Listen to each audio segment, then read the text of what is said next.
Good afternoon and happy Monday. Thanks for joining us. You're watching DeProgram with Ted Rall and John Kiriakou. Thanks for being here. How are you, Ted? I have no idea if my camera is new and improved. I just installed it while we were doing the countdown, but we shall see. So if anybody has any feedback, positive or negative, please let me know. I was told it would improve my fuzziness. It looks good, actually. It does? Yeah, it looks good. Okay, now, cool. I'm on my phone because I stupidly left my laptop across town, but on my phone, it looks crystal clear. Well, you look good, on your phone. So sometimes you look worse on your laptop. So yeah, who can tell, right? So lots to talk about today. Just as we opened the show, the ABC just broke the news that free speech hero and lion is Jimmy Kimmel, the bravest social commentator in American history, is returning to the airwaves tomorrow night. Woohoo! No, seriously, I was against what happened to him. But we don't really know what the discussions were between them. We can speculate on that, but anyway, that just happened. Obviously, the big news of the day and the week is the UN General Assembly here in New York City. Basically, everyone's recognizing Palestine, all the cool kids, the not cool kids, everybody is, and the Israelis are freaking out. And so is the United States. The U.S. is now thinking of, the Trump administration is considering blanket sanctions against the international everybody. Criminal. It's like, it's against they're everybody. the ones who are supposed to impose sanctions on you. Yeah. Hey, Ted, did you happen to catch Marco Rubio's comments to the media after the declaration of normalization of relations with the Palestinians this morning? He was trying to be as threatening as he could be, and he was utterly unconvincing. He said things like he warned these other countries that this was only going to make the situation worse for Palestinians, and if they wanted to make things better for Palestinians, then they shouldn't recognize Palestine. And it's like, buddy, how much worse could it possibly get? Like, you are utterly, completely, totally unconvincing. And it was so obvious that this is just what Netanyahu told him to tell the press. That no, nobody the Israelis wants to hear it anymore. The thing is, John, the Israelis are now threatening to annex the entire West Bank, like later this week. Yeah, you know what? Nobody gives a shit anymore because nobody's going to recognize that anyway. Well, that's true. And the Israelis are going to do what the Israelis are going to do. Yeah, exactly. And they've had plenty of time to act decently, and we know they're not. So obviously we have to break down the situation in Palestine. Tom Honan, it came out that basically it was like I had like an abscam flashback. He literally took a gunny sack of $50,000 last fall before he was elected anything, before he was appointed to anything. But basically, he knew he was going to be the deportation czar for Trump if he was elected, if Trump got elected, and he was already accepting bribes ahead of time. You have to assume that, I mean, of course it was a sting operation, but you have to assume that this guy is greedy as hell. I mean, dirty as hell. Yeah. And there's the H-1B situation, which I'm going to say here, I come not to condemn Trump, but to praise him on this matter. So we could talk about that too. And there's Kimmel and there's other stuff. And there's always the questions from our brilliant watchers. So what do you think, John? What should we do first? You know, I would really like to address this Holman situation first, if you don't mind. Oh, yeah, please.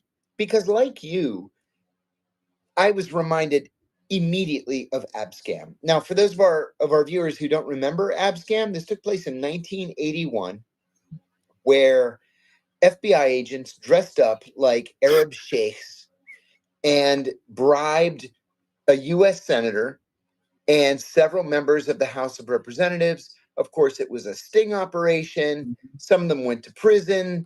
All of them ended up being heaved out of Congress.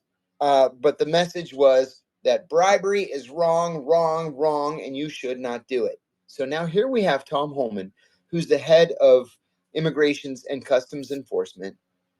And he's taking a sack full of money as a bribe. It's caught on camera because it's a sting operation. Mm-hmm. And President Trump said, oh, he didn't do anything wrong. Leave him alone. They're not asking that he resign. Mm. And in fact, the president said today, his job is perfectly safe and he will not permit the Justice Department to file charges. We're in the twilight zone, Ted. There was another thing that's similar, that's parallel. Donald Trump has been saying for weeks, months, that he wants to prosecute Letitia James and everybody else who ever did him wrong. Well, last week, the U.S. Attorney for the Eastern District of Virginia, which is the espionage court, resigned under pressure from Trump. Trump now today named a loyal Justice Department official to be the new U.S. Attorney for the Eastern District of Virginia, and he has ordered her to prosecute Letitia James in EDVA. She can't. Letitia James is not accused of having committed a crime in the Eastern District of Virginia. There is no connection to the venue. They can't do it.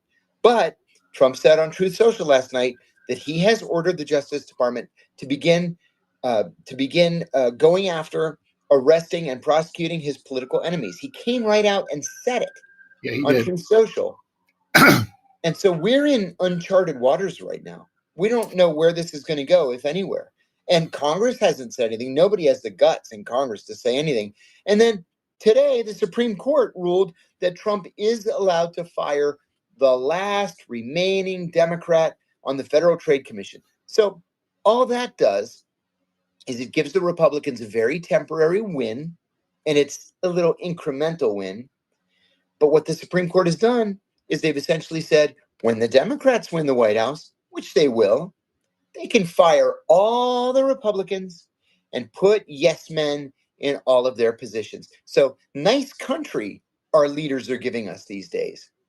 Well, you're assuming the Democrats would even have the balls to inflict retribution, which there's very little evidence of that. Good call. They won't, they might, but you're right. They can, and they would be tempted to, and there will certainly be that discussion. The Tom Honan thing is disgusting. He was caught unacceptable, dead to rights. Mm-hmm. He's dirty. He's corrupt. I'm not saying he should definitely go to jail. I don't think they could convict him. Because he wasn't holding office at the time. So, I can give you $50,000 if I want. You're a private citizen. Why not? But so it's like a pre-bribe, proto-bribe. But we know. But I would say it basically at the moment that he took that he decided to. I guess he's sworn in to his duties as the ICE czar. That he should have told his bosses, hey, this happened. I should give this back, right? Right.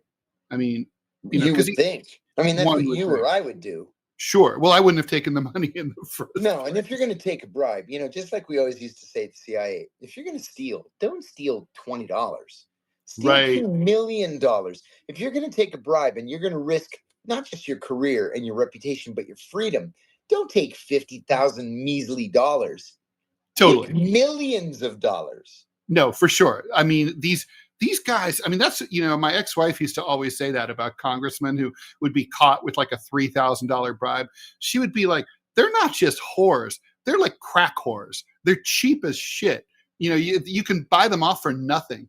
It's almost worse than the fact that they're dirty is that they'll sell out their civic virtue for nothing, for pennies on the dollar. Disgusting. I hesitate to ask this, John, but Tom Homan's going to survive this, right? Because the boss doesn't care.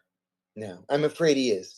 If you don't have a president who's going to put his foot down and demand that you resign, if you have an attorney general who will refuse to prosecute you or refuse to allow you to be prosecuted, then you've got no problems. But then at the same time, see how many pegs we fall on the United Nations corruption list for next year. All right, questions. Most importantly, Ray, Clovis is at his secret undisclosed location. He'll be back tomorrow. Okay, so Stephen Victor Andrews outraged at how a low-rated TV show got canceled. I mean, I was censored a dozen of times over the years at the behest of the official and unofficial government, but I'm really worried about a TV guide. All right. Okay, Ryan Jude, what's up with India? Mostly Modi supporting Israel so much. That is a good question. Yeah, it's a good question. What does Modi get out of it? I actually can't answer. I understand that Modi wants to take a step back from the United States. Frankly, I would too if I were Modi, especially when he knows that his bread is buttered by the Chinese and the Russians and the Brazilians and the South Africans and the Iranians and everybody else that's involved in BRICS. But as to Modi's closeness with Israel, I have no explanation whatsoever. And this question, I know I'm going to giggle, and I shouldn't. EF Huso. So, thank you for the donation. Do you think Kirk had super bones? Was it Jesus who made the bullet stay in Kirk so no one else got shot? Hashtag miracle. So, for people who don't follow social media, what this is about is that the psychopaths who gathered yesterday in Arizona to memorialize Charlie Kirk, literally, it's not enough for them to say that literally he is a biblical prophet, like John the Baptist, okay, or Joshua, like Moses, an actual prophet. They said that over and over and over yesterday. But a lot of people in MAGA world are saying that the bullet should have traveled through him and then hit other people, and that like a savior, like a soldier, heroic soldier throwing himself on a grenade to save his buddy, his extremely miraculous Jesus body thickly prevented that from happening. Ted, did you send me the tweet from the self-described prophetess? No, I think that was Robbie. Oh, was it Robbie? Yeah. So this self-described prophetess, unless Robbie wants to come on and yeah, hey Robbie, put on your pants. Here we go. There we go. Pants are on. Okay. Fire away. So tell us about the prophetess and what she saw when she went to heaven yesterday. Actually, that wasn't me. I don't know. Okay, I don't know about the prophetess. I do have my own questions questions about the ballistics, but I don't know anything about that. Let's do the ballistics and then we'll do the prophetess. Yeah. Give us the ballistics. Okay, so as someone who has done a lot of shooting with a 30-06 rifle, the weapon used to kill Charlie Kirk. Correct. Specifically Mausers. I used to have an old Argentine Mauser made in the 1890s. Beautiful gun. If you shoot a standard round at 200 yards, it's easily going over Mach 2 speed. That's one of the reasons why that they're used here in Montana to take down big game. Now, the question that I had was did they release information on the bullet? Because it seems like to me, if you're going to be doing this, you use a hunting round because it's just to be more effective against tissue. Well, come to find out, the government hasn't released anything at all. They haven't released an autopsy. They haven't released ballistics on the bullet. And instead, I found out that they said that this 30-06 bullet lodged up under the skin, which as someone who, like I said, who does this stuff a lot before I started losing my eyesight, that does not happen. If a 30-06 round hits a neck bone, it blows the bone out. I have seen this. It works. What they're saying, it makes zero sense. And so the question that I have is, why is the government lying about this? Because all you got to do is just hop on Grok, hop on Google. Well, it's not the government really lying. It's government officials who are basically playing the roles of, who are forgetting that they are government officials, which is why they're engaged in this partisan hackery that we saw yesterday. But basically just running off with the mouth. This is not an official, coroner's report or anything, or a police investigation or anything like that. Nothing's been released, which is wild, because if they wanted to clamp down on conspiracy theories, I got to just release the report. That's it. I don't understand why. They've got the shooter supposedly, so why sit on it? It makes no sense to me. Well, I think what's interesting is just the level of hysteria and, just the way that this has been exploited. It's so insanely over the top. I It's mean, ghoulish. I was reminded, I mean, of course, this is one of my big controversies, but the Pat Tillman memorial service, which was also in Arizona, presided over by warmongering John McCain. And, you know, he basically they were trying to, same sort of thing, flags everywhere, eagles everywhere. But I mean, they didn't have this one had it all. It had fireworks when the widow walked out on stage. I mean, you know, nothing says class like fireworks and, you know, somber memorial service. I don't know, the whole thing. I mean, the aesthetics of it really deserve like a deep dive, right? I mean, of the event. I mean, about what it says. What was really interesting to me was all the discussion about like Charlie United America at the same event where the people, all the speakers are talking about how half the country sucks and killed Charlie Kirk. You know, how is there you know, you can't have vengeance and retribution and unity. You got to choose. I think that's pretty obvious which way that they've chosen. I mean, Trump Yes. himself said that, you know, he hates his enemies. I am your retribution. That's Yeah. what he said before he was elected. All right, Robbie, before I take you out, Sure. please remind everyone why they have to go watch us on Rumble. Yeah, so there's a couple reasons why you want to watch this on Rumble. One, part 4 of John's interview will be releasing next month as a Rumble exclusive. It's a good one too. So if you want to see that, come over to Rumble. If you become a channel subscriber for $5 a month, you can see all of the premium content on DeProgrammed. Or if you want to see all premium content across the entire platform, just pay $10 a month. Though you see that sweet Putinbot gaming stuff too. Selfless self-plug. Also, frankly, Rumble pays a hell of a lot more, and also Rumble does not censor the way that YouTube does. So if you want to have conversations about ballistics and about what I think is going on with Charlie Kirk, I don't think that shot in the neck that we saw was an entrance wound. I think it's an exit wound. I can't have that conversation on Rumble, or we can have that conversation on Rumble, but not on YouTube, because YouTube will blow us up. So there's that. So I'm gonna go away now, and y'all Robbie. keep on going. Thank you. You can take your pants off now. Okay. So, yeah, I mean, did you have a chance to watch that event yesterday? Or excerpts? I did. What do you think? I did. I thought it was frightening, to tell you the truth. It was frightening. There's a lot of anger. There's a lot of hatred. There's a lot of division. And there are a lot of people in positions of authority who believe a lot of crazy things. Oh, which brings me back to this prophetess. Oh, yes. Thank you. So Sorry this about prophetess, whose name I did not recognize, said that she was taken to heaven yesterday. God took her to heaven yesterday, and she saw God chatting with Charlie Kirk. And Charlie had wings.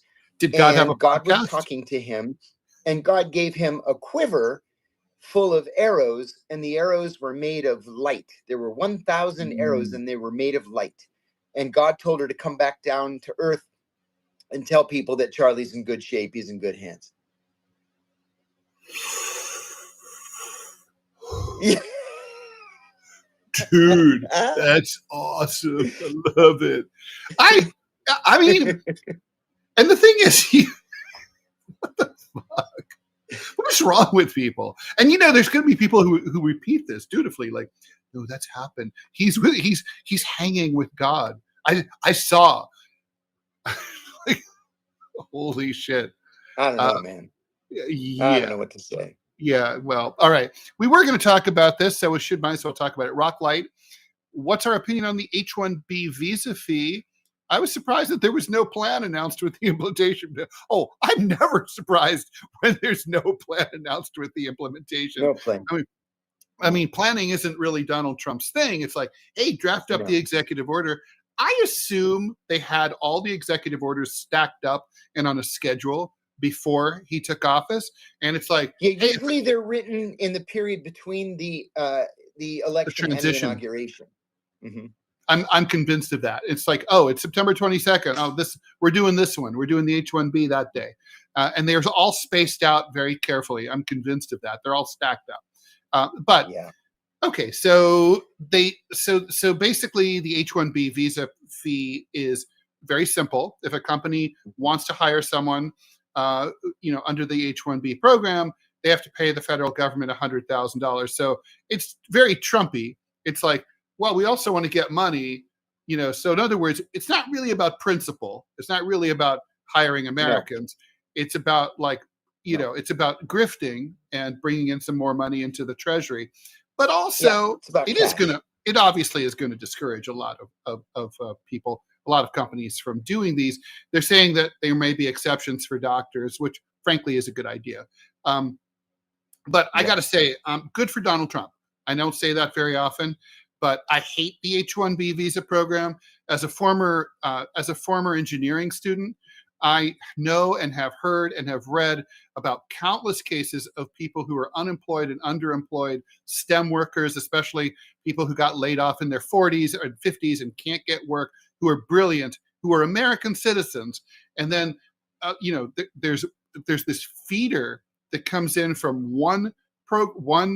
basically the vast majority of them are coming not only just from India, but they're coming through one company in India to feed Amazon and Apple and Alphabet and all these companies in Silicon Valley. They bring in these people, they work them like dogs. They know that they can do that. They can underpay them because otherwise, if they don't play ball, they get kicked back and sent back to India. And if they don't want that, they're not going to go along with it. There's been countless documented cases of American citizens being told that they were being laid off, but before they left, they have to train their H-1B visa replacement. And for the record, this program, according to the law, says it's only when an employer can't find an American to do the job that they have to look overseas. It kills me to think that if I graduated with a physics degree, I might have had to compete against someone who is willing to take, say 25% less for the same exact job. It's bullshit. I mean, as long as there's one American who's either qualified or could be trained, and that's an important point, could be trained to do the job, I don't want any H-1B visas issued whatsoever. If they can't find anyone, and there's no one smart enough in this country to do the job who can be trained, then okay, fine, you can look overseas. That's my take. I have to agree with you, and I'm thinking that despite the fact that it was rolled out very unprofessionally, I think that the bottom line is probably a good one. So many of these tech companies love to hire Indians and Chinese because they'll work for a quarter of what an American worker might command. And so if you make it more expensive to hire the Indian or to hire the Chinese or Taiwanese, then maybe this is actually a good thing for American workers. I don't know. To tell you the truth, I'm willing to give Trump the benefit of the doubt on this and see how it plays out. But I think that on paper, it looks like a good idea. This is an intersection between the progressive left and MAGA world. I mean, Bernie Sanders, AOC, me, people, we've all been complaining about this for years. And so this is a place, it does show that there is a possibility for left and right to get together on some things. Question for you, John, from Houdini. Did you ever work with Marty? I don't know who that is. Mm-hmm. Okay. Ted, forgive me. My sound is terrible. I'm gonna leave the room and then come back in. Okay. All right. So I will hold down the fort for a little bit while John leaves the room, and then I'll put him back in. Let's see what other questions we have here. Of course, now I'm not able. Oh, there we go. Okay. Let's see. That's a John question. Oh, Alicia wants to know, who was the last upstanding, trustworthy president? I mean, it's a little bit of a cliche. There's John. All right, I'll put him back. That sounds much better. Thank you. Good. Yeah. We have a question, which is, who was the last trustworthy president? And I was about to say probably Jimmy Carter was probably fairly trustworthy. Yeah. And I think Gerald Ford was probably fairly trustworthy. Yeah. I mean, most of what they say is true. I mean, least untrustworthy. I mean, obviously, enough has been said about this one, but I mean, God, I mean, Bush was such a sack, and Andrew Johnson was. Maybe he was honest. He was just a turd.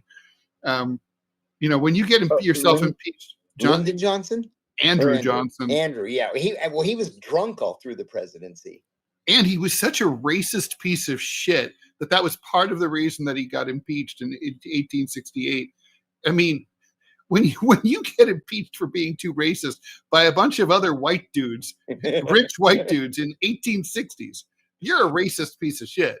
You can say that again. So Houdini was asking. Lincoln, I'm sorry. At the 1864 inauguration, Andrew Johnson was so drunk that he couldn't give his vice presidential inauguration address. And afterwards, Mrs. Lincoln said to her husband, like, "You've got to be kidding me. This was the only guy?" Yeah, it's hard to find good help. Did you ever work with Marty? Houdini 09 wants to know. Marty. Yes, Marty was my immediate supervisor in Alex Station. Marty and I were friends from 1990. We served in a Middle Eastern country together. How come Houdini knows who Marty is? Who's Marty? Like, why is that a famous person? Marty's out there in the news now every once in a while. We're talking about Marty. Well, we're talking about Marty. I'm not going to say because he's a dick. He testified against me in the grand jury in 2012, and I ran into him about 4 years ago, and I said, "Marty, what the fuck?" I said, "We were friends for decades, and you testified against me in the grand jury. You didn't even have anything to do with my case." And he said, "I really regret it, but they were just looking for somebody to trash you. And I was in town and they pressured me." I was like, "Shame on you, man. What the fuck? Shame on you." That's really lame. I was in town. Yeah. That's awesome. They were just looking for people. They were trying to get people together just to trash me before this grand jury. Because remember, I had been arrested in January of 2012, but I had not been indicted by a grand jury. And my lawyer's like, "What do you mean you haven't been indicted?" And I said, "No, there's not been a grand jury." He said, "Oh, this is political." My lead attorney, "This is political." So we made a motion to throw out the charges because I hadn't even been indicted by a grand jury. And so as fast as they could, they called the grand jury together. They got all my former enemies from the agency to testify against me over the course of 4 or 5 days. And then they indicted me. And they said, "Ha, now you're indicted." I always had a great deal of respect for Marty. He was one of the best, most gifted, natural case officers I ever met. But when it came time to show honor, he fucked you. His was out to lunch. Yeah. Thank you for the $1 donation. Couldn't agree more. Kirk's funeral was right out of Idiocracy. That's how I felt. Weird. It was weird, man. It was, yeah. I mean, these are weird times. US XXX A-Rod, thanks for the donation. How can the public trust any of the details the FBI came out with? Yeah. It's run by a buffoon. We'd rather release select details and talk about Valhalla than actually investigate. He's right. How do we trust the FBI? We can't trust the FBI. No. Not. I mean, I think you could trust the agency writ large maybe at one point, but not with this guy. Marble, why did it take a genocide for the West to finally recognize Palestine? I hate to ask that question, but either they're a state or not. I love that question. That's a great question. That's an important question. Look, to me, this situation is a lot like East Timor. And I used to have this conversation with my father-in-law, who was Taiwanese. He was a big Taiwanese independence activist, and he was like, "When is America going to give us our independence? When are they going to go to the Chinese and say, 'Leave Taiwan alone'?" I'm like, that's never going to happen, ever. I mean, first of all, the Americans are selling too many weapons and enjoying the whole split, and they love using Taiwan to fuck with China. This will go on forever. And I was like, if you guys ever want your independence, you're going to have to do like East Timor. You're going to have to declare it.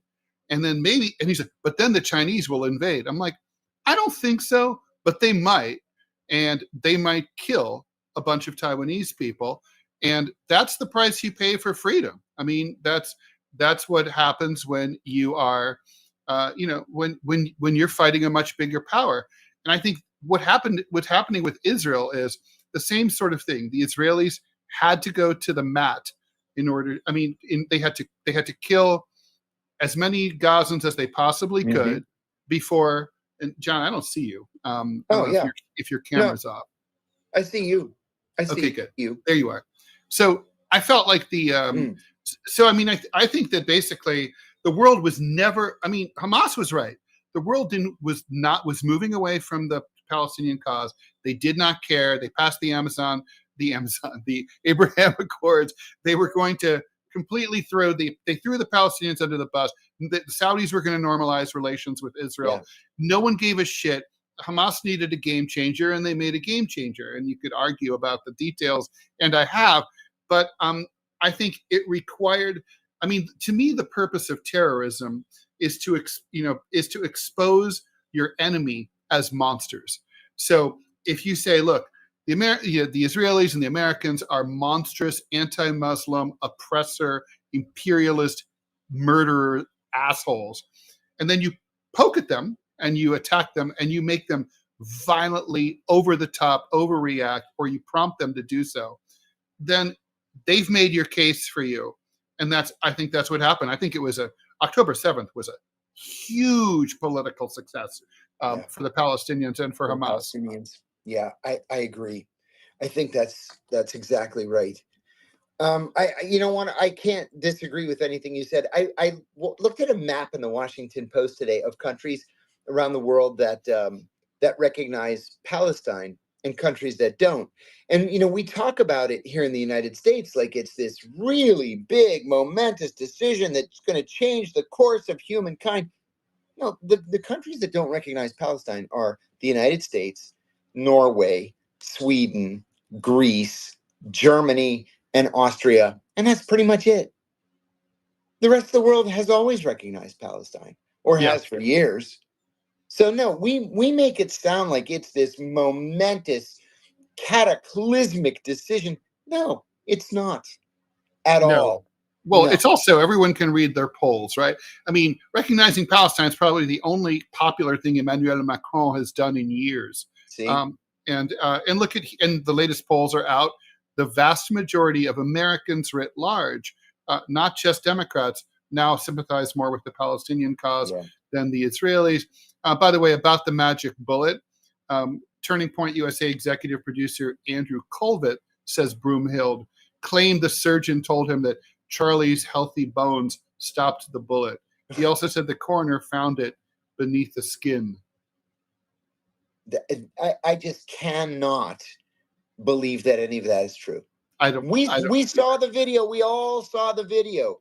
It did catastrophic damage to the man's neck. It didn't hit a bone in a 100th of a second. That's right. Not a fringe leftist, but a mainstream leftist murdered Charlie Kirk, says Phil. All of the lies, says he was a racist, sexist, fascist Nazi, were literally a death warrant. Never mind that they were all lies. Phil, I'm going to agree. I'm not going to break down the exact specifics of Charlie Kirk's ideology. Even if Charlie Kirk was a racist, sexist asshole across the board, he absolutely, he did not have that coming. But he wasn't. It's true that, like, when I went back to look at, he wasn't Mr. Kumbaya. Okay, this is a guy who had a hit list on professors that he wanted to have fired because they were too liberal from professors. So that's a fascist kind of thing to do. But the point is, overall, he was kind of a garden variety right winger, and I don't think it's true that he would. When you look for like the terrible racist stuff, he was like snotty about affirmative action. Hell, so am I. I hate affirmative action. I mean, it's like, so whatever. I mean, I agree. I think that's important. Anal Ape wants to know, it felt like we were heading towards a populist versus establishment realignment, away from left versus right. That's why I loved John agreeing 100% with Tucker. Since the shooting, left versus right got a boost. Well, liberal versus conservative got a boost. Yeah. I think the realignment's still there. It's just waiting to come out after all this madness, if this madness fades. I talked to Tucker yesterday about this. He had just gotten back from Phoenix, and he told me that for the very first time in his life, he genuinely fears for the future of the country. And I said, I have to agree. I've never experienced this kind of hatred amongst Americans before. I mean, we have political and stupidity. Yeah, we have political problems and issues and demonstrations, and think of the summer of '68 and the assassinations of Martin Luther King and Bobby Kennedy. But I've never genuinely feared for the country like I do today. No, me neither. I mean, this is peak. We've gone full retard for sure here. So let's see. Michael Vilov wants to talk about France. Bayrou lasted less than a week. Yeah, I mean, France is in real trouble. Congratulations. I did. Congratulations on Miss Emmanuel Macron. Look, definition of insanity, doing the same shit over and over. That's what's going on here. I mean, Macron was told in no uncertain terms by the voters when he called the election last year, the French voters want the far left or the far right. And it's pretty close, right? The far left is a little ahead of the far right. The far right's a little better organized, although last year it was a shining moment for the left. But they don't want center-right austerity bullshit. Nobody wants that. And he keeps coming back with that over and over and over. The French are freaking out. This is going to get ugly. We are going to see May 68. I mean, it's France is blowing up. And, I hate that because France is my stopgap measure. Yeah, I know, right? In case of emergency. Right. Ryan Jude, what flavor of engineering were you? Asking me. I'm a quality engineer. So if I'd graduated, I would have been an applied physicist and nuclear engineer. I used to joke that Saddam Hussein would have loved to have met me because I did know how to make an atomic bomb. Hey, Ted, before we go on, I know Robbie's telling us we have an ad, and I don't want you to miss it.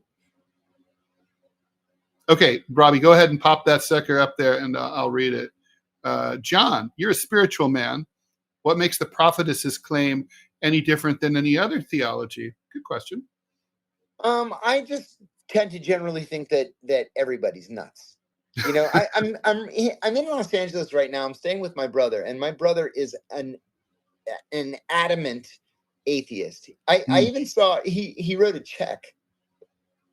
Like I didn't even know people still wrote checks. But there's a check on his kitchen counter to the Freedom from Religion Foundation. He just hates all organized religion. He wants to be active against it. He thinks everybody's nuts. And you know what? After the Archbishop of the Greek Orthodox Church threatened to excommunicate me a couple of months ago, I've been really sour on organized religion. Oh, I'm sorry. I mean, that's just one asshole, although he's quite an asshole. Yeah, but all right, here we go. Let's read this ad.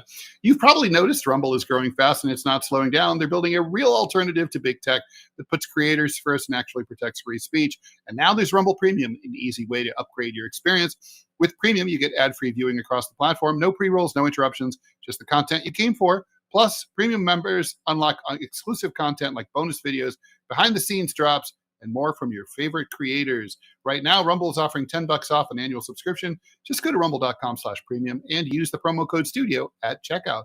That's rumble.com/premium, promo code studio. No ads, more freedom, and content you actually care about. That's the deal. Okay. Oh my God. So we have so many great questions. Oh, I'm glad. I can't see the questions today because okay, don't worry. I'll pop them in here. Stevie, considering the low education levels in this country, how can you expect to reasonably compete with people from China and India that have a far better education? Good point. It is a good point. And then, and maybe we'd have a higher educational attainment level if we didn't make it the most expensive product you can buy after buying a house. I mean, it's literally a college education that is at a 4-year school is $400,000 now. I mean, and let me add this now, and I'm going to preface it. I'm going to preface what I say by saying that I'm neither confirming nor denying that this is the case. I'm just saying as an observation. What kind of predicament does this put the CIA in, where the CIA wants Chinese scientists to come and work in big tech so the CIA can recruit them and send them back to China to then be agents in place? I wonder if Tulsi brings that up to the Donald. I doubt That's a good question, though. That is a really, really good point, John. That would never have occurred to me. This question's also for you, from Thief. You once mentioned talking to a poppy farmer who talked about an American in jeans telling him to grow poppies. Can you talk more about this? Are they CIA? 1,000% yes. I probably sat in the same area of cubicles with whoever it was who told the guy. But yeah, that was clearly a CIA officer, just like I mentioned yesterday on a podcast here in Los Angeles. There was a human rights, an important human rights, like internationally known human rights figure, who told me that he had a witness who was 12 years old at the time of the 2001 Dashti Leili massacre in northern Afghanistan. And what his new source was telling him, the source was 12 years old at the time of the massacre, was that at the site of the massacre where 2,000 Taliban soldiers were suffocated to death. I've heard more than that. Oh, it's bad. No, it was about 2,000. That was all that the trucks could hold. But there were two men at the site of the massacre wearing jeans and black T-shirts and speaking English. So, and directing traffic. Who could it possibly be on November 30th and December 1st, 2001, in Dashti Leili, Afghanistan, speaking English and wearing blue jeans? Yeah, I've met James Dolan, the director of the film Afghan Massacre, and talked to him extensively about that. And there's never been any accountability from Obama. Had promised to do something and he never did. Well, may I talk about that for a minute? Yeah, let's talk about it, because, by the way, I was right there. That was like where I was at that time. So Barack Obama said during the 2008 campaign that he was going to order an investigation into the Dashti Leili massacre. What happened was, on November 30th and December 1st, 2001, 2,000 Taliban soldiers en masse gave up to the Northern Alliance. They were captured in Mazar-i-Sharif. That's right, Mazar-i-Sharif. So they asked the CIA, what do we do with these Taliban? And the CIA said... This was a Rashid Dostum project.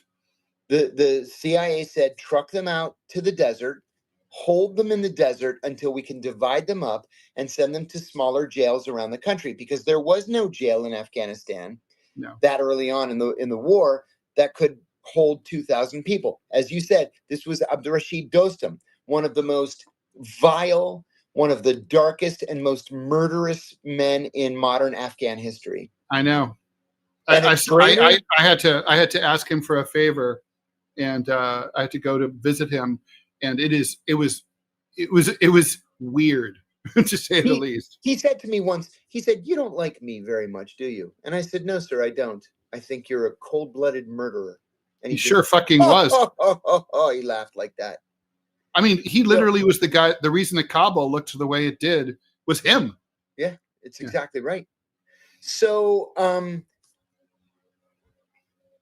They trucked all these Taliban out to the desert. And no water. One of the 14 survivors out of the 2,000 said that when they opened the trucks, the bodies fell out like sardines from a can, because there were no air holes, there was no water, they were screaming in food. They all suffocated. And as jokers, the Northern Alliance guys, some of them shot holes into the tank, into the shipping containers. That's right. Like, oh, you want some air? Here, we'll give you some air. Yeah, here's some air. And they just shot them and killed them. Mm-hmm. I went up there in 2009, and you go to the site of where the trucks were opened up, and there are human bones just all over the place, and clothing just sticking out of the ground. It's grisly. So it's the killing fields of Northern. Very much so. So I told John Kerry, I'm going to fly out to Mazar-i-Sharif, and I want to get to the bottom of this. I know Abdurrashid Dostum did this. And I believe that the CIA, if it wasn't directly involved, the CIA watched it unfold and did nothing to stop it. 100%. We even know the name of the unit and everything. Oh, sure. So I went out there. I thought it was Special Forces had something to do with it too. That wouldn't surprise me, but there were way more CIA than there were Special Forces at that point. So I went out there and I came back and I told Carrie, there are human bones sticking out of the ground, and they didn't even bother to bury the bodies. They just left them there in the desert. So I wrote a letter under Carrie's auto pen signature to the CIA, and I said, we have this witness that came forward, and I said, was the CIA at the site of where the trucks were opened? Mm-hmm. So 6 weeks later, a colleague of mine came into my office and said, very casually, he said, hey, the agency sent you a response to your letter. And I said, I didn't see any response from the agency. I just checked my mail an hour ago. And he said, well, they classified it top secret. And at the time, I only had a secret clearance. And I said, well, what did it say? And he said, it says, go fuck yourself. And that's essentially what it said. They were like, who the fuck do you think you are? We're not answering these questions. And then that was the end of it. So I went to Carrie, and Carrie said, I think we should probably just kill this investigation. And I thought, yeah, of course we should, because all you want is to be Secretary of State. You don't give a shit about the truth. Yeah, it was on purpose. Sure it was. And it was thousands. Yeah, so these Taliban guys, right? Like they were the guys who couldn't catch the whole thing is so corrupt, right? So in the closing days of the U.S. invasion in the fall of 2001, for people who aren't as familiar with this as you and I are, so Kabul was like the last major thing to fall. Yeah. But right before that, the second important thing to fall was Mazar-e-Sharif. And when it did, there were thousands of Taliban who surrendered. Yeah. And then the Bush administration actually flew a lot of them on planes over to Pakistan, right? And released them. Right. So, like we weren't really that serious about nailing the Taliban. And my understanding is there were some Al-Qaeda guys there too. Well, remember, we were not at war with the Taliban. That's true. We didn't have a beef with Taliban. In those early days, it was just Al-Qaeda. Right. And then there are these Taliban guys getting involved. So they flew them away, and they went to Pakistan, but not everyone made the planes, and the plane stopped running, and it's like those who fell in ended up packed inside the shipping containers without any water, and it can be well over 100 degrees in the desert in northern Afghanistan, hotter inside the shipping container, I'm sure. A lot hotter. They baked in there. I mean, it's like a kid in a car with the windows up. It's exactly like that. I'll never forget it. The kid said that they fell out of the shipping container like sardines from a can. Mm-hmm. It's disgusting. Mm-hmm.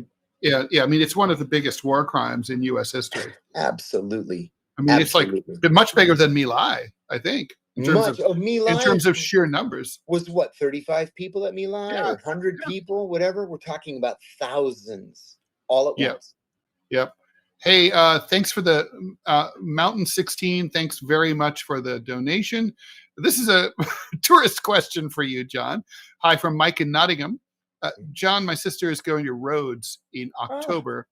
Any cool and interesting places there you'd recommend? Oh my gosh, yes. Oh my gosh. Okay, first, the most important thing is the Crusader, the walled Crusader town. It's called Ipaliapoli, the old city, and it's right where the ships let you off. The cruise ships let you off. So it dates from the 13th century, and it's one of the most magnificent places in the world. Number one, just outside the old city is something that used to be called Monte Smith, which is a colonial name. It's now called the Acropolis of Rhodes. And it's a mountain that overlooks Rhodes, and it has a temple of Apollo at the top of it. Magnificent view. Then if you go down, there are three ancient cities of Rhodes. There's Lindos, Yalisos, and Gamiros. So Lindos is on the east coast. Don't miss Lindos. It's probably the most beautiful spot on the entire island, and there's a magnificent Acropolis. So it's walled, and then there's a temple of Athena up there, Lindian Athena. The other two ancient cities, one is my paternal village. Gamiros is a little bit inland. So Lindos, the ancient city, was at the top of the mountain. Gamiros, the ancient city, was going up the mountain, and you can go tour the ruins, and there's a wonderful museum there. Our village, Yalisos, they know that the ancient city was there somewhere, and then every few years, a 2,500-year-old statue will wash up on shore. So they know it's there. They can't quite exactly find it, but that's what you want to do in roads. Yalisos and Camiros and the village of Monolithos, that's where the word monolith comes from, and it's got a castle at the very top of the monolith. And then on the East Coast, Lindos, but the old city of Rhodes is absolutely magnificent. You can just get lost wandering around the cobblestone streets. Okay. Question. What would there was. Oh yeah, I like this one. Brunhild. What's the deal with ex-Al Qaeda Ahmed al-Shara coming to the U.S. to meet with Mr. Little Marco Rubio? It's Petraeus even sat down with him and said he was a fan. Yeah. Well, it's not the first time we've ever dealt with radical head-chopping Islamists, right? I would put money on the notion that he was a paid CIA agent, that he has been for a long time, and they've brought him in from the cold, and they made him the president of Syria. I would buy that 100%. Yeah. I mean, the Free Syria Army, right, which then morphed into the Al-Nusra Front, which then morphed into ISIS. Yeah, lovely people. I mean, it's a replay of what we did in Afghanistan, right? I mean, it's exactly the same playbook. It's what do you think about the theory from Zarki Danoon about the theory that Israel is being so hostile because their religion states that Israel will eventually fight against the whole world and then God will save them? I think there are a lot of Messianic Jews who believe that is exactly what we're at the beginning of right now. And I think there are a lot of evangelical Christians who agree and who actively support it. There are a lot of evangelical Christians in the United States who believe that they can hasten the return of the Messiah by helping the Israelis to attract Jews. But then all the Jews in Israel get killed, right? They're like moths to the flame. Yep. They're all in one place conveniently to be killed. Right. If I'm Jewish, I'm like, this is not I don't know if I want to play along with this particular scenario. That is the prophecy. Question. I think you should answer this one too. Do you believe MAGA is a fascist movement? And if so, do you think violent resistance against fascism is warranted? I actually don't think MAGA is a fascist movement as a movement. I think it's a right-wing populist movement. Mm-hmm. But I think that MAGA leaders are turning it into a fascist movement. That's well said. I think it has. It's the clay that can be turned into a fascist movement. There it is, right there. Yep. It's like, and certainly there are some fascist aspects to it. But it really, this was just the Tea Party that got funneled into the Trump campaign. But, once you see everyone wearing the same hats and going to big rallies and sit and basically cheering on the leader, no matter what outlandish, stupid shit that they know isn't true and can't be true. Once you're talking about scapegoating the non-existent enemies, right? This situation with the radical left and cells are out there. That's Emmanuel Goldstein from 1984, right? There was no resistance, so the party made it up. That's right. And that's made up. There is no. If there was a radical resistance, I would have signed up with them years ago. But okay, that said, are we in danger of fascism coming to America? Never have we been closer. Oh my God, I so agree. And what makes it that much more dangerous, Ted, is that it's so incremental. Like literally every day, and I fast. We get these push notifications every day. The Supreme Court allowed this to stand. The Supreme Court allowed that to stand. There's a new Trump executive order that's, doing this thing or that thing, or the FBI is going to do this, or the U.S. attorney's doing that. It's like it all adds up to fascism. This is very similar to, after Hitler was elected in 1933, it took 9 months before the Reichstag passed the Enabling Act, and that was like the final death knell for German democracy. And I mean, I was talking to Scott Stantis, my friend and colleague at the Chicago Tribune, about this morning, and he said, Trump's a little slower. It's like it's going to take 3 months longer, but he's like, I wouldn't be surprised if the Republican Congress passed a law that said anything that Donald Trump wants is automatically the law. And at that point, fascism is here, or totalitarianism is here anyway. Maybe not traditional fascism, because you really have to have rampant militarism and invasions of foreign countries, which Trump, fortunately, doesn't seem to be that into. Yeah. And look, I'll answer the tough part of the question, which is, is armed resistance justified to resist fascism? Yeah, armed resistance is justified to resist fascism. My grandfather was in the French Resistance, so yes, it is. My grandmother, my mother's mother, was she was in Greece in 1940 when the Germans came in, and she was arrested and put in prison only because she was an American citizen, not for any other reason. And she was young; she was only 21 years old, and my grandfather was able to get her out of prison by bribing a Nazi prison guard with American magazines. And then they got onto a steamer and went back to the United States. And it was only by the grace of God that they were able to get out. So that's insane. We're not all going to be so lucky the next time this happens. And hopefully I'll stay out of prison long enough to revel in the fact that, John, we are currently ahead of Fox News on Rumble. Oh my God. We're on the front, Hey, not thanks, everybody. on the front page. We are number 8 in America. Wow. Live. Wow. Our little show. That is absolutely wonderful. It's stunning. Thank you, everybody. Yes. Thank you. And also big thank you to Olaneos, just gifted 5 subscriptions to the show. Wonderful. Scary girl, much deserved. Glad to see her get that. Ryan Jude, thank you. So thank you so much for that. That's amazing. Wonderful. So all right, so let's talk about what comes next. I mean, by the way, did you hear Netanyahu late last week talk about autarky? Yes. So Netanyahu realizes, I mean, he's a lot of things, the devil, but he's not stupid, and he can see the direction that this is all going. So people have been asking me, what's the practical direct impact of the statehood, a declaration? None. But the point is that the word is now out that it's not cool to hang with Israel anymore.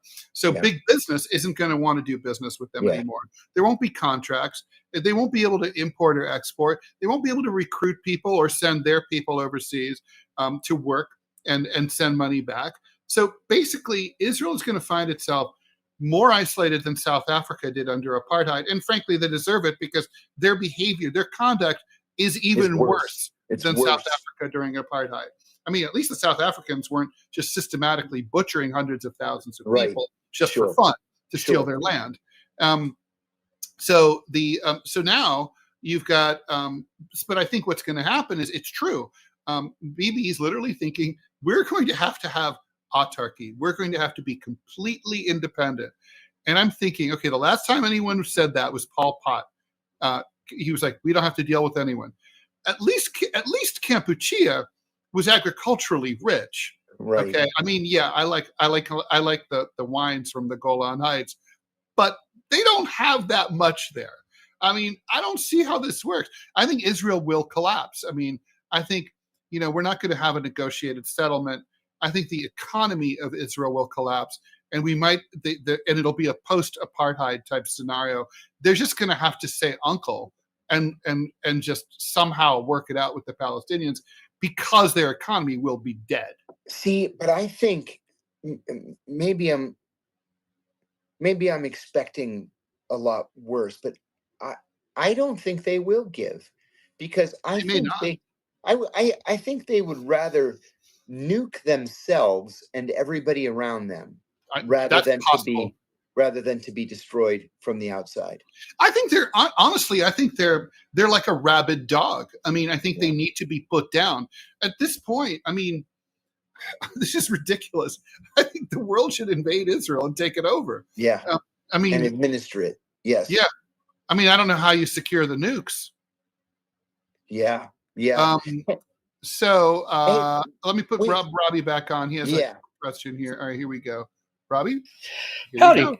Yep. So no, we've had a couple of people on YouTube ask how they're able to donate. The short answer is you have to come to Rumble, because YouTube pulled the ability for people to donate using super chats. They gave me a BS reason that does not hold water, because up until about a week ago, people were able to donate, and YouTube is now playing games. So if you want to donate to John and Ted, go to Rumble. I just shared a link over on the YouTube chat. And frankly, Rumble also pays them significantly better. So watch them over there. You can donate, and also you can support the show and just by watching, which is huge. So thank you, everybody. Rumble. I think maybe what we'll do is we'll create a PayPal account, and we'll put that up so people can donate. And thank you, by the way. Oh my God. Thank you so much for that, for your support. Is just amazing. You guys. So yeah, no, John, I could see them. I could see them deciding to, basically take us out with everybody. them. Yeah, take everybody down. And Ted, they don't have ICBMs though. Oh yeah. I know that we're running short on time, and I don't want us to miss what's arguably the most important story of the day, that apparently Robert F. Kennedy Jr. has cured autism. Did you see this? I did. He said just by telling us not to use Tylenol. Yeah, it's like, don't take Tylenol, but take lots of vitamins instead. Who knew? Who knew? And the president said yesterday that in the next couple of days, he's going to come out with the announcement about the cure for autism. It's just to take vitamins. If only the parents of autistic kids knew about vitamins. I know. I mean, I bet they don't have. Yeah, but the thing is where do you find vitamins? They're impossible to find. Oh no, wait a minute. They're not impossible to find. No, they're out there. Oh, this is a great question, David Galvin. Okay, well, we should talk about we'll talk about David's question in a sec, but RFK Jr. is the biggest fucking disappointment to me. What a buffoon. I was going around telling everyone on air and off air, like the only thing I was really happy about Trump, besides the possibility that he was going to lift sanctions against Russia so we could get back to work, was the fact RFK Jr. Like, make America healthy again, get rid of additives and preservatives from our poisoned food supply, cleaner food, adopt the EU standards. All those things are great. And it's like, we didn't get any of that crap. No, I mean, basically, all of his critics turned out, I admit, I was wrong. All his critics said he's a fucking maniac. He's a nut. He's an anti-vax psycho. And that turned out to be true. Mm-hmm. I made a fool of myself repeatedly by saying that I consider him to be a friend, right? Mm-hmm. We were very friendly before his presidential campaign. And then Dr. Aaron Good, who was a frequent guest on the show that I had with Michelle, would say, oh, he's great. I'm joining the campaign. And then he quit the campaign, and Aaron said, no, he's nuts. And I thought, oh, well, no, he's not nuts. Aaron probably had some kind of run-in with him or whatever. No. Aaron was right. He's nuts. Yeah, he's nuts. He's dangerous. Yeah, what the Democrats said turned out to have been true about him. It sucks. I hate being wrong like this. Yeah, me too. Greg Palast threw him under the bus and said that brainworm got my friend. We used to be close friends. They used to work together all the time. Mm-hmm. I love Greg. and I worked with Greg on a couple of his books, and I would again in a second. So Greg, if you're watching, operators are standing by. And so when I read this harsh commentary from Greg, I was like, holy shit! I hope he never gets mad at me. I mean, that sucks. And I was like, poor Bobby, what did he do? Like, and then now I'm like, no, Greg was right. He just saw it before I did. Yeah. I hate to say I was wrong, but I was wrong. Big time wrong. Two very related questions, so I'll read them at the same time. David Galvin, do you think the MAGA movement would push back on if Trump started to become a dictator, like the fall of the Democratic Party to nothing and the fall of the legal system and the courts? In other words, if he became a dictator. And Paris S., a hypothetical question, if Israel were, well, this is not related, it were to collapse, could you see a coup coming to stop Netanyahu and the lunatics? Well, they are related questions, right? So in other words, if we get complete manic, insane fascism in Israel and in the United States, could we see the locals rise up and, a revolution? I would say yes. It would have to get bad enough, but yeah, I would think so. Yes. And you know what? I wouldn't be surprised to see the leader of that revolution come out of the Pentagon. Right. Well, that would be, yeah. I mean, it's true. Often, as we saw in the Russian Revolution, right? I mean, it's when the military signs up. That's often the last piece, right? That they're the ones who close the deal, but they kind of need to see that the people, they don't want to. They usually take orders until they stop taking orders. Yeah, right. I hope we don't get to that point. Oh my God. I can't even believe it is a long fucking way to 2028, though. Yeah, it is. I mean, right now, I can't even, it's like, I can't just hold my breath. Oh, it'll be gone. I mean, we'll be in the campaign cycle soon. There's not going to be even pre-campaigning until like late 2027. So we've got to get through 2.5 hard fucking years. I don't know. I agree. So in the meantime, we will continue to deprogram you as long as they'll allow us to do that. And we'll work on that PayPal thing and put that up. And thank you so much for the donations you guys were able to do. Please like, follow, and share the show. The Deprogram Show with Ted Rall and John Kiriakou is here Monday through Friday at 5 p.m. Eastern Time. And we will therefore be back tomorrow, Tuesday, at 5 p.m. Eastern. See you then. Thanks to Robbie West. Go check out Robbie's gaming channel, Putin Bot Gaming. Buy my book. I'm not going to put up the cover today. What's Left? Buy John's book. What's the latest book called? It's called Remains of the Day. It's coming soon. Okay. Soon. Can you pre-order it? 4 weeks. Is it pre-orderable? Should be up in the next week or two. Excellent. All right. We'll keep an eye on that. Okay. Bye, all. Bye.